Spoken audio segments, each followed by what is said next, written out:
দেখো, তুমি যদি প্রকৃতপক্ষে ভালোবাসতে চাও তাহলে ভালোবাসার মর্মটা বুঝতে হবে, ভালোবাসার মর্মটা জানতে হবে।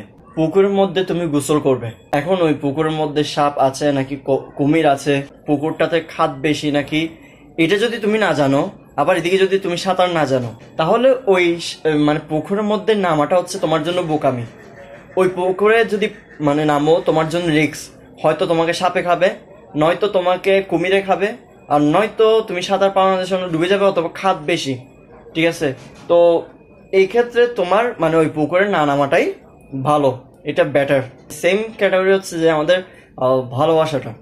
আসলে একটা জিনিস মনে রাখবেন, ভালোবাসা যদি বাসতে হয় অবশ্যই ভালোবাসার মধ্যে কষ্ট আছে, দুঃখ আছে, আবার সুখও আছে, রাইট? আবার স্যাক্রিফাইসও করতে হবে, কম্প্রোমাইজও করতে হবে, সব দিক দিয়ে। তারপর একজনের ভালো জানতে হবে, তারপরে ওর প্রতি নেগেটিভ কোনো চিন্তা ভাবনা আসা যাবে না। এভরিথিং, সব কিছু মাথায় নিয়ে ভালোবাসার সাগরে ডুব দিতে হবে।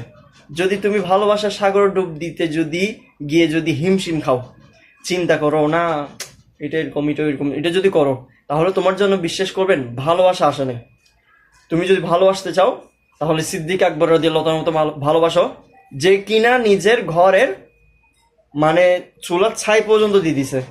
সবকিছুতে দিয়ে দিছে ঠিকই, কিন্তু চুলার ছাই পর্যন্ত দিয়ে দিছে। ওইরকম সিদ্দিক আকবর হও, ওমর ফারুকের মতো হও, যে কিনা দিনের বেলায় যুদ্ধ করতো, রাতের বেলায় ঘুমটা দিয়ে বের হতো এবং কে কে কষ্টের মধ্যে আছে এটা দেখতো। ওই উসমান জিন্নুরাইন রাদিয়াল্লাহু তাআলার মতো হও, যে উসমান রাদিয়াল্লাহু তাআলা আনহু সামান্য একটা অপচয় তেল অপচয় হয়েছে, এটার জন্য ডাক দিছে, ওটার প্রতি প্রেম এভাবে তৈরি করো উসমান রাদিয়াল্লাহু তাআলার মতো।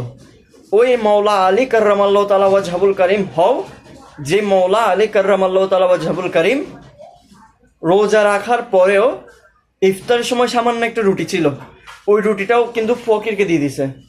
ওই ইমাম হোসেন রাদিয়াল্লাহু তাআলা হও, যে কিনা শাহাদাতে কারবালার সময় নিজের জানটাকে বাজি করে ইসলামটাকে জিন্দা করছে।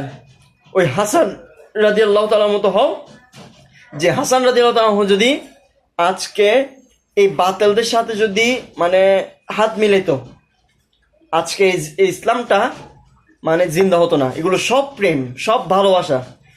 আপনি যদি না বুঝি, এটা হচ্ছে মূর্খতা। আমরা প্রেম ভালোবাসাটা এটা খারাপভাবে নিয়ে নিচ্ছি। আমাদের জেহেন, আমরা শিক্ষা অর্জন করি ঠিকই, কিন্তু আমাদের শিক্ষার ধাপ কোথায় গিয়ে পড়ছে দেখেন। কখনো সামনেরটাকে দেখে কখনো ডাইরেক্ট একবারে সলিউশন দিবেন না, আগে চিন্তা ভাবনা করবেন কেন ও এটা করছে অথবা কেন এটা বলছে।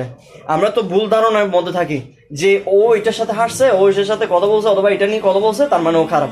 আমরা এই ইন্টেনশন নিয়ে যদি চলি, দুনিয়াদারি, এশক, মোহাব্বত, প্যার, ভালোবাসা, এগুলো আপনার জন্য আসে নাই।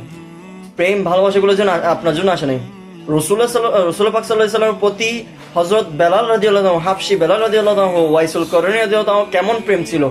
ওই প্রেম আপনি দেখেন না, দেখেন কোনগুলো দুনিয়াদারি, এগুলো দেখেন। এগুলো দুনিয়াদারি, এগুলো প্রেম না, এগুলো বেশ্যাগিরি। এগুলো হচ্ছে যে কি বলবো, এগুলো খারাপ। আপনি প্রেমটা কোথাও নেন, দেখবেন সব কিছু আপনাদের প্রেম মনে হবে। এই যে আমি আপনাকে যে এত বার্তা দিচ্ছি, আমরা যে এত বার্তা দিচ্ছি, এগুলো একটা প্রেম। শুধু নলেজটা ওইদিকে খাটাতে হবে। আমরা নলেজ খাটাই না বলে আজকে আমরা একজন অপরজনকে দোষারোপ করি।